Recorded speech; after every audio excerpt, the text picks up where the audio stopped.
Querido, abra o texto sagrado.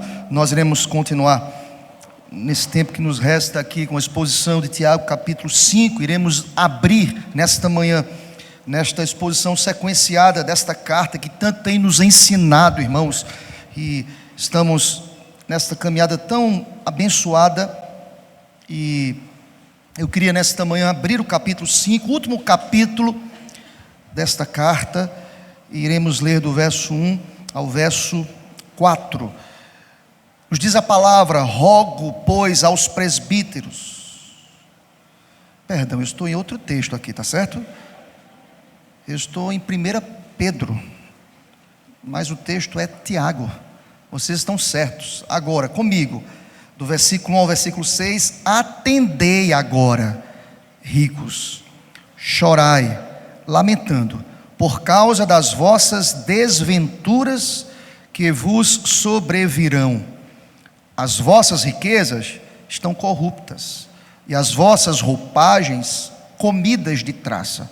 E o vosso ouro e a vossa prata foram gastos de ferrugens, e a sua ferrugem há de ser por testemunho contra vós mesmos, e há de devorar como fogo as vossas carnes.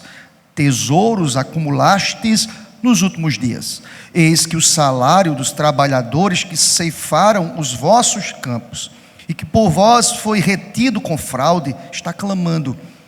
E os clamores dos ceifeiros penetram até os ouvidos do Senhor dos exércitos.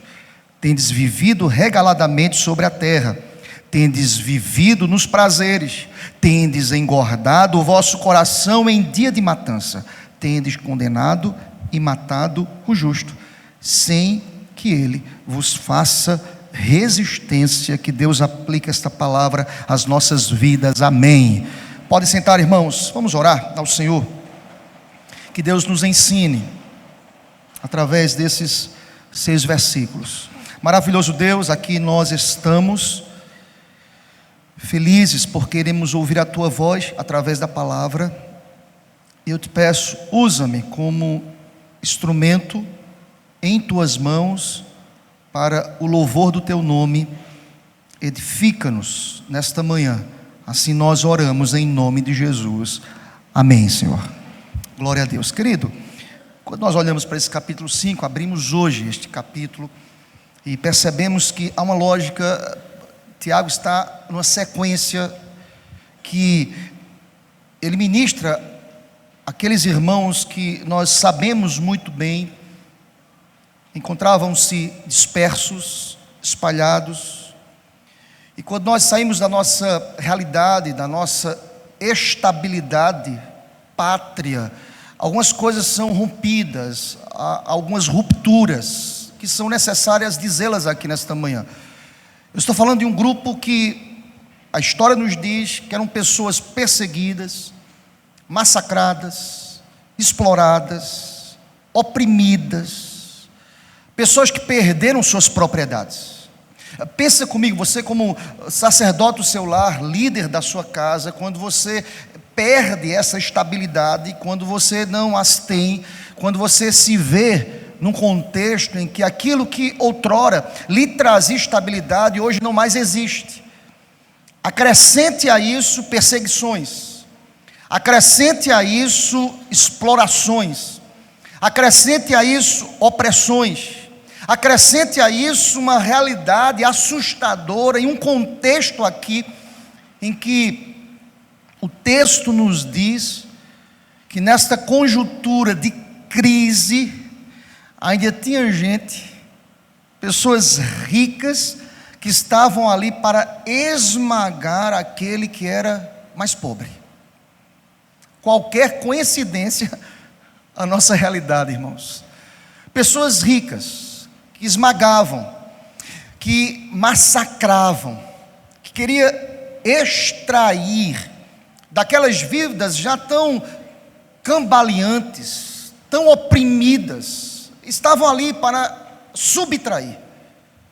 E é interessante, irmãos, que eu, ao ler esta seção, estes 6 versículos, e projetar projetando para a nossa realidade hoje, ou seja, para a nossa sociedade contemporânea, eu tenho percebido e consigo fazer paralelos. Eu percebo similaridades com o nosso contexto atual, em que aquele que mais tem, mais oprime o que não tem, mais deseja. Eu poderia dizer para a gente aqui nesta manhã, dizendo que o dinheiro de fato é o grande Deus, e continua sendo o grande Deus deste século, o ídolo mais desejado da nossa geração. As pessoas desejam, as pessoas querem. Alguém já disse que pelo dinheiro as pessoas vivem e morrem, desejam e matam, e querem, e desejam alcançar patamares ainda maiores. É o acúmulo, é o ter, é a idolatria, muitas vezes velada, que está ali, que mora, que domina, que motiva, que incentiva. Percebam, há uma inversão de valores que eu diria absurda. Eu preciso acordar todos os dias na perspectiva de gratidão. Deus, obrigado pela noite, pelo teu cuidado. Enquanto eu dormia, o Senhor cuidava de todas as coisas. Enquanto eu dormia, Deus providenciava todas as coisas. Na outra ponta, tem gente que já acorda assim: eu preciso ganhar, eu preciso prosperar, eu preciso ter, eu preciso acumular, eu preciso conquistar, eu preciso ter patamares maiores. Irmãos, há uma inversão de valores que muitas vezes isto é uma idolatria velada. E aí percebam, irmãos, isso foi muito bem denunciado pelo Senhor Jesus, porque de maneira muito precisa, eu diria cirúrgica, Cristo no Sermão do Monte, ele disse assim: ninguém pode servir a dois senhores, porque ou há de aborrecer de um e amar a outro, ou se devotará a um e desprezará a outro. Não podeis servir a Deus e às riquezas. Jesus é muito preciso, irmãos. Jesus menciona aqui o ídolo, o dinheiro, a riqueza, o ter. Jesus chamou o dinheiro de mamon. E é interessante, irmãos, eu estava lendo o comentarista, e ele disse o seguinte: olha, de todas as entidades mencionadas por Jesus, e ele cita, por exemplo, como César, como o mundo, como o diabo, nenhum Jesus chamou de Senhor, mas Jesus chamou as riquezas, o dinheiro de Senhor. Ninguém pode servir a dois senhores. Vejam, irmãos, ali Jesus já estava apontando para uma idolatria, uma adoração ao dinheiro, o ter. Aqui, irmãos, percebam, eu não estou aqui desconstruindo o princípio do trabalho. Todo trabalhador é digno do seu salário. O problema não é ter dinheiro, é quando o dinheiro nos tem. Esse é o grande problema. É quando eu estou coroando o dinheiro no meu coração, na minha mente, quando eu estou projetando para o dinheiro o fim em si mesmo. Eu entendo, irmãos, que é Deus que nos sustenta todos os dias, e seja Deus glorificado para sempre. Mas vejam, sem delongas, olha para o texto irá nos dizer de maneira muito clara que o dinheiro ou as riquezas mal adquiridas, elas desaparecerão.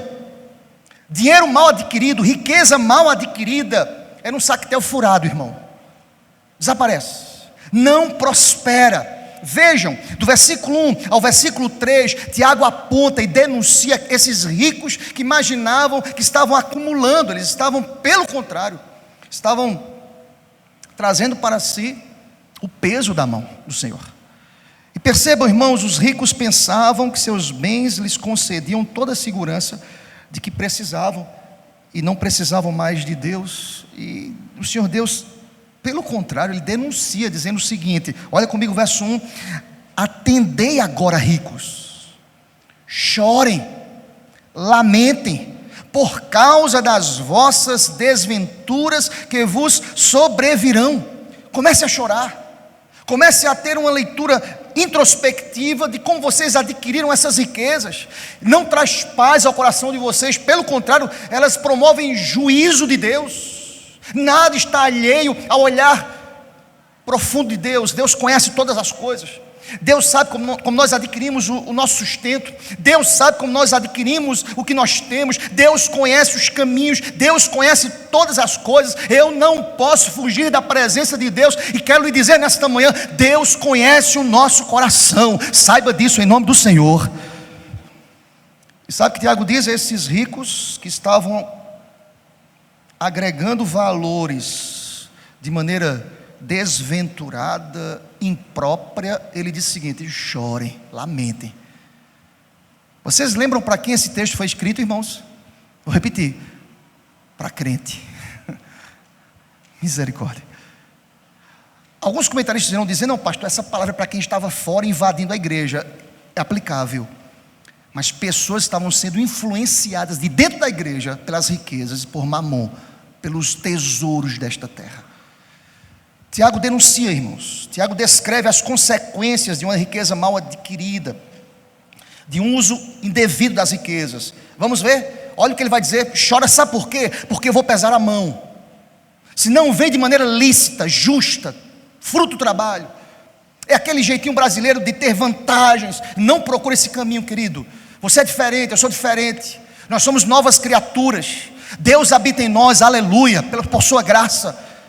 Entenda, é melhor o pouco com Deus do que o muito longe da presença de Deus. Tenha pouco, mas diga assim: o pouco que eu tenho é balança justa, é fruto do trabalho, é fruto honroso, é Deus está sendo glorificado nesse pouco. Deus é honrado no pouco, querido, porque Deus faz com que esse pouco prospere e a glória seja dada a Deus em todos os momentos, aleluia. Eu conheço pessoas que ganham de maneira não honrosa e só vive aperreado. Cheque especial, devendo e devendo. Como conheço pessoas que ganham um salário mínimo, devolve o dízimo, é fiel a Deus, e Deus faz prosperar. Olha para mim, querido, aqui uma palavra de Deus no teu coração: é melhor 90% sendo fiel a Deus do que 100% sendo um roubador do Senhor. Você entendeu isso? Amém? É melhor. Sabe por quê? Na matemática de Deus, 90 é mais do que 100. Isso é uma relação de fé. Só entende essa relação quem tem fé. E fé é a certeza das coisas que não se veem. Ah, pastor, e essa mensagem agora? Não é daquelas outras igrejas? Não, é da igreja reformada também. Porque o princípio de dízimo é bíblico. E uma boa oportunidade de falar sobre isso. Que Deus possa trazer ao teu coração esse princípio. Quer ser abençoado, querido? Amém? Seja fiel ao Senhor. Malaquias pergunta: como nós te roubamos, Deus? Deus diz: através dos dízimos e das ofertas. Por quê, pastor? Deus precisa? Não.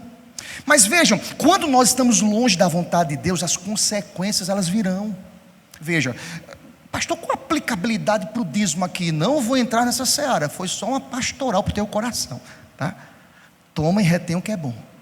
Mas Deus diz que uma riqueza mal adquirida, ela traz consequências, elas desaparecerão. Vamos ver no texto? Não estou dizendo, não sou eu não, querido, é a palavra. Olha comigo, versículo 2 e 3. Ele vai dizer: as vossas riquezas estão corrompidas, ou são corruptas, as vossas roupagens comidas de traça. Verso 3: e o vosso ouro e a vossa prata foram gastos de ferrugens, e a vossa ferrugem há de ser por testemunho contra vós mesmos, e há de devorar como fogo as vossas carnes, tesouros acumulastes nos últimos dias. Percebe, irmãos, que aqui é uma denúncia, uma exortação. Pensam comigo: o cereal irá apodrecer, o ouro vai oxidar, as vestes serão comidas por traças, tudo passa. Nenhum bem material no mundo dura para sempre. Eu vou repetir: nenhum bem material neste mundo dura para sempre. Mas o que é eterno é o que está na nossa alma, no nosso coração, e isso ninguém pode roubar, aleluia. E o Senhor Deus denuncia dizendo o seguinte: as coisas, as sementes da morte, da deteriorização, estão presentes em toda a criação. A partir de quando, pastor? A partir da entrada, da inauguração do pecado. A deteriorização está presente ali. E tudo vai passar, tudo passa. Salomão disse, olha, a grande suma, a grande tese no final de Eclesiastes, que é um livro desafiador, ele diz assim, é temer a Deus, é honrar a Deus, é glorificar a Deus para sempre. Sabe o que disse Paulo, lá em 1 Timóteo, capítulo 6, versículo 17, ele diz, palavra de Deus para o nosso coração, exorta os ricos do presente século, que não sejam, sabe o que? Orgulhosos, nem depositem a sua esperança na instabilidade da riqueza, mas em Deus, que tudo nos proporciona ricamente para o nosso aprazimento, ou seja, para o nosso prazer. Toda boa dádiva vem do Pai das luzes, aleluia.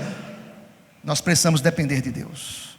Se você olhar para o verso 3, eu estou falando de um julgamento que é presente.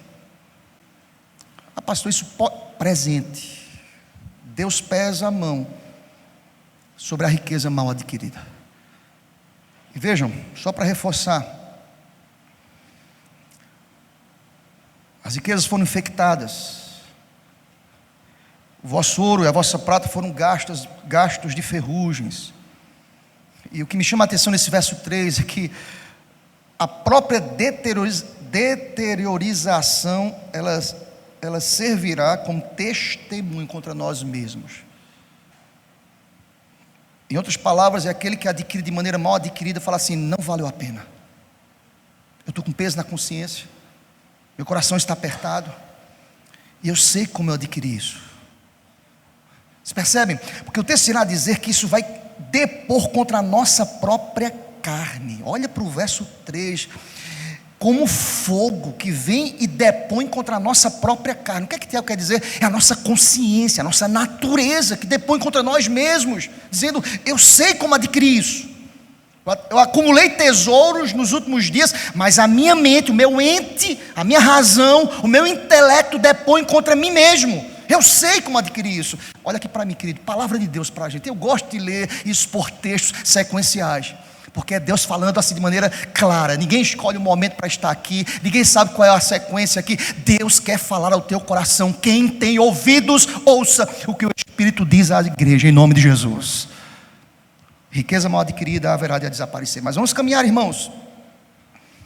As riquezas mal adquiridas, elas receberão o peso da mão do Senhor Deus, porque Tiago agora vai exemplificar, por exemplo, a retenção dos salários daqueles que retêm, que são mais ricos, daqueles que são mais pobres e são explorados. Deus haverá de pesar a mão sobre esses que estão explorando os mais simples pela maldade do coração. Como nós vemos isso, irmãos, olha comigo o versículo 4, que aponta para a gente esta realidade, o peso da mão sobre os mais ricos que exploram, que retêm, que tem aquisição de riquezas pela retenção do salário. Olha o versículo 4 que diz, eis que o salário dos trabalhadores que ceifaram os vossos campos, e que por vós foi retido com fraude, está clamando.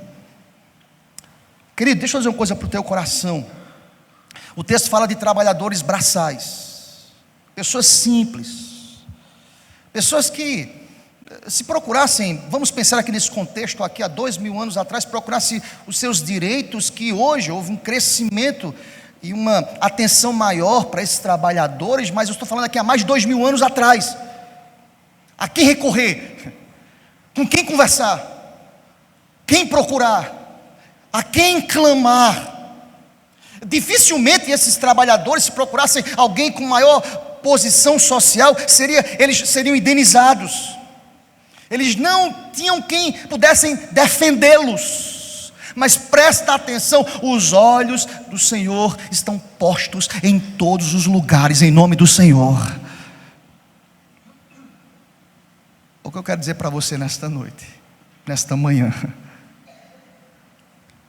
o justo juiz está sentado no trono, ele sabe de tudo. Por isso que a palavra de Deus nos diz, entrega ao Senhor, confia nele. Qual é a promessa, irmãos? Ele vai fazer. Às vezes nós nem sabemos como. Ele vai fazer. Ele vai fazer. Deixa eu abrir aqui um parêntese. Eu tenho orado, irmãos. Tenho orado. Quando eu lembro, posso estar fazendo o que for, eu oro. Deus, abençoa os teus filhos que estão com causas na justiça. Seja que o Senhor possa estabelecer a justiça. Abençoa teus filhos, porque abençoando teus filhos, a tua casa será abençoada em nome do Senhor. Interessante, irmãos, quando eu comecei a orar sobre isso, é impressionante. Vez por outra, nós recebemos mensagens. O tesoureiro da igreja, o presbítero Aguinaldo: pastor, eu estou depositando porque Deus respondeu uma causa que estava na justiça. Nós já recebemos algumas respostas de Deus. Glória a Deus por isso. Deus está sentado no trono, irmãos. Você deseja? Peça. Bata. A porta haverá de se abrir em nome de Jesus. Mas sabe o que nós fizemos? Permita-me ainda nesse parêntese. É que pensando sobre isso, eu disse assim: meu Deus, eu disse assim, a gente vai comprar esse salão de festa em nome de Jesus. E sabe o que eu fiz na vigília, terça-feira? Eu disse: meus irmãos, vamos levantar um clamor. Pastor, pede muito alto. Mais alto e mais poderoso é aquele que está sentado no trono, em nome de Jesus. E nós colocamos como propósito aqui na vigília: nós vamos comprar esse terreno. Pastor, não tem lógica, nós estamos reformando o anexo 2, vamos reformar e comprar em nome de Jesus. Porque nós temos orado, e Ele é o dono do ouro e da prata em nome de Jesus. Ele haverá de abrir portas de maneira poderosa. É fé, irmãos, é crer, é entender que Ele tem o controle de todas as coisas. Eu preciso descansar nisso. Fecha parênteses. E já ora sobre esse propósito, irmão, em nome de Jesus. Você pergunta assim: pastor, eu disse na vigília, pastor, a igreja tem dinheiro para terminar e comprar? Não, é por isso que a gente tem que orar. Então como é que a gente não tem dinheiro e vai comprar? Aí é que vem, irmãos.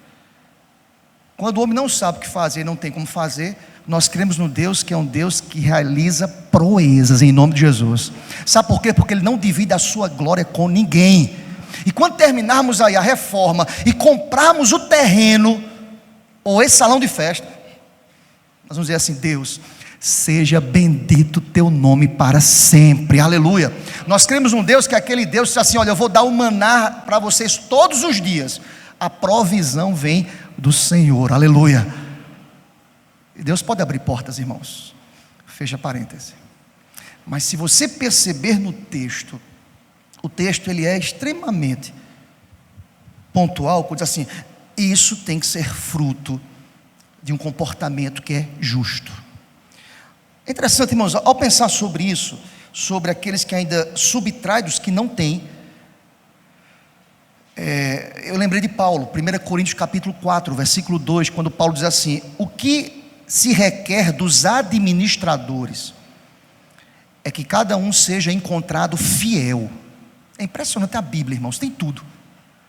Sabe o que Deus quer de alguém que administra, que está à frente, que é o patrão? É que ele seja fiel. Seja fiel, querido. Seja fiel diante do Senhor. Somos administradores e somos mordomos do Senhor. Eu falava para os jovens ontem aqui à noite: somos servos, e o nosso serviço, nosso trabalho é uma reação àquilo que Deus já nos fez, já nos deu. Seja Deus glorificado para sempre, aleluia. E sabe o que o texto irá dizer, irmãos? O texto vai dizer que aqueles que muito tinham, com fraude, eles retinham. Eles eram injustos. Sabe o que é tratado aqui, irmãos? Era gente que se colocava no lugar de Deus.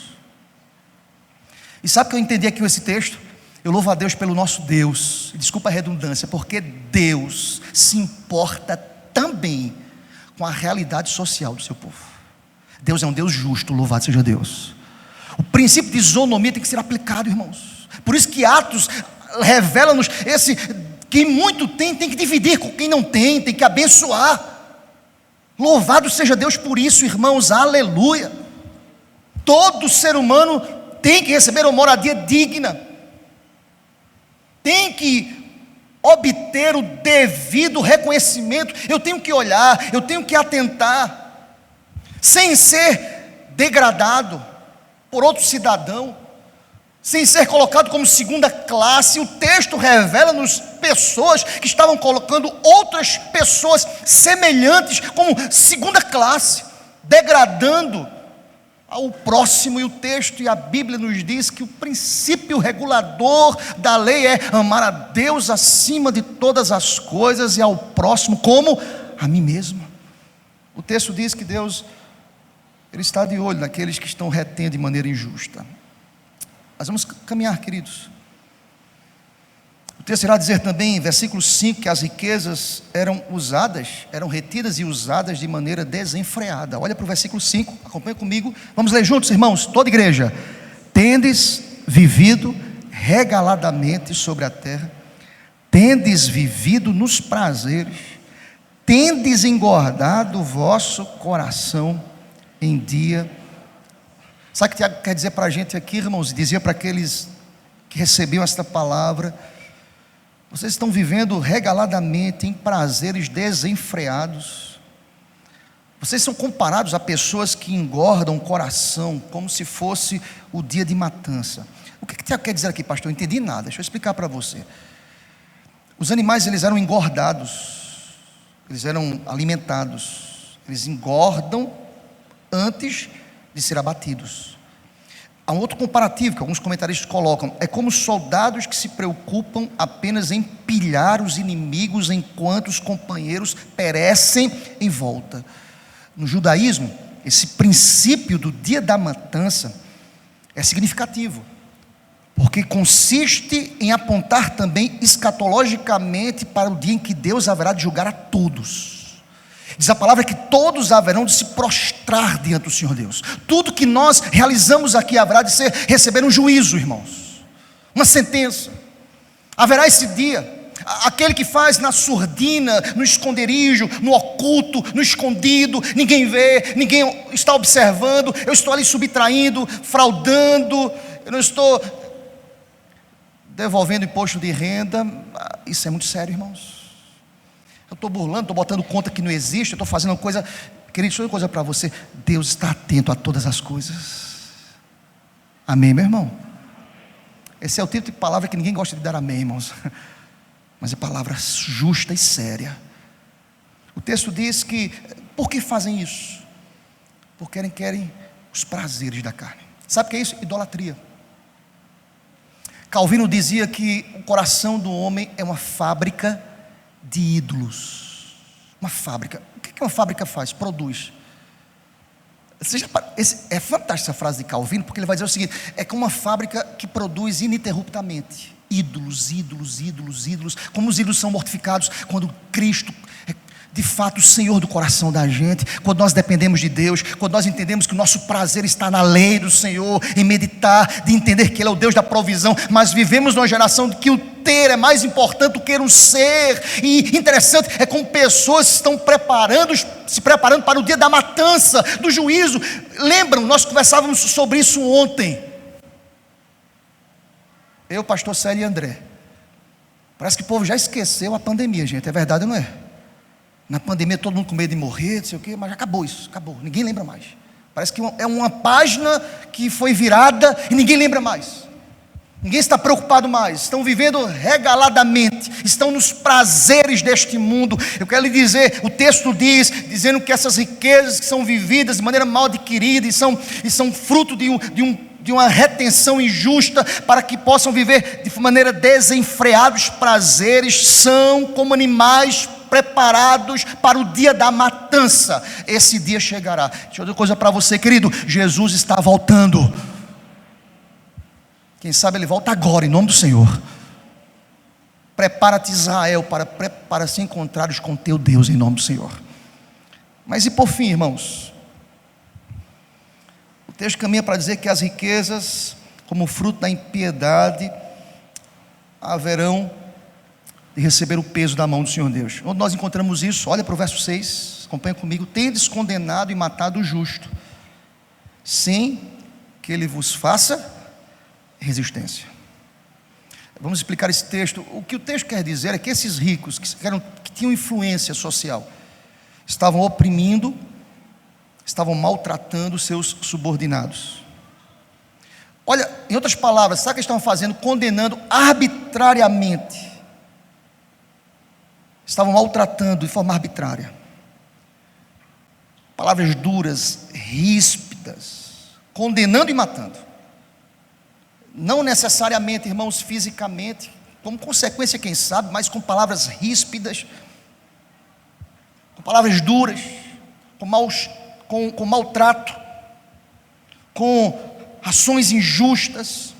E esses estão oprimidos, eles não tinham resistência, eles não tinham a quem recorrer, eles não tinham a quem clamar. Tem muitas pessoas ainda no nosso contexto, há mais de 2000 anos, que vivem assim. Às vezes o patrão se diz crente, mas oprime, mas é injusto. Mas na igreja é uma coisa, e fora da igreja pisa, maltrata, machuca, tem palavras duras, ríspidas. E Tiago, ele tipifica dizendo o seguinte: vocês estão matando essas pessoas, matando a estima dessas pessoas, matando o coração dessas pessoas, matando a esperança dessas pessoas. Mas note bem, querido, eu deixei propositalmente o final do versículo 4 para a gente concluir, porque eu quero dizer por fim, queridos, que o clamor desses trabalhadores braçais, ou de qualquer trabalhador e de qualquer injustiçado, mesmo que o seu patrão não lhe escute, não lhe dê atenção, não lhe honre, não lhe trate com dignidade, eu quero lhe dizer nesta manhã, quem sabe você trabalha com alguém que é assim, que pisa, que é arrogante, que é soberbo, que não lhe dá atenção, que não conversa com você, que lhe trata como uma subclasse. Eu quero lhe dizer nesta manhã que há um Deus que, com toda a sua grandeza, porque o Salmo 24 versículo 1 nos diz: dele é toda a terra, tudo que contém, ele criou, ele estabeleceu, ele criou todas as coisas e é sustentador de todas as coisas. Esse mesmo Deus está com os ouvidos abertos ao clamor daqueles que clamam ao seu nome. E lá no versículo 4, no final dele, acompanha comigo, está escrito: e os clamores dos ceifeiros penetraram até aos ouvidos do Senhor dos exércitos. Quem crer nisso, diga amém, aleluia. Eu quero concluir dizendo isso ao teu coração: mesmo que ninguém lhe valorize, lhe dê atenção, mesmo que existem pessoas que estão pisando você, a você que me escuta pela internet, palavra de Deus, há um Deus que é justo, glória a Deus, que é dono de tudo. Salmo 24:1, que está com os ouvidos abertos. A quem recorrer? Ao Senhor. A quem clamar? Ao Senhor. A expressão usada por Tiago é clamores. Clamores. Há duas aplicações aqui, ou duas interpretações: ou um clamor repetitivo de alguém que sofre, ou um agregar de muitas pessoas que são justiçadas que clamam. Clamores. Clamores. Deus conhece cada clamor individualmente, aleluia. Por isso que Davi disse: o Senhor é o meu pastor. Ele é de muita gente, mas eu posso dizer nessa manhã: o Senhor é o meu pastor. Ele conhece tua causa, Ele conhece tua causa, Ele conhece tua causa, Ele sabe o que se passa na tua vida, Ele conhece teu trabalho. E em nome de Jesus, nesta manhã, possamos fazer conforme esses que eram justiçados fizeram. Clamemos, porque aquele que comanda as hostes no céu, ele defende o seu povo oprimido aqui na terra. Glória a Deus por isso. Aquele que é Senhor, onipotente, ele socorrerá, ele atenderá, ele responderá, não segundo a nossa vontade, não segundo o nosso tempo, não segundo o nosso querer, mas todas as coisas, elas acontecem segundo a vontade daquele que é Senhor. Seja Deus glorificado para sempre. Amém, Senhor.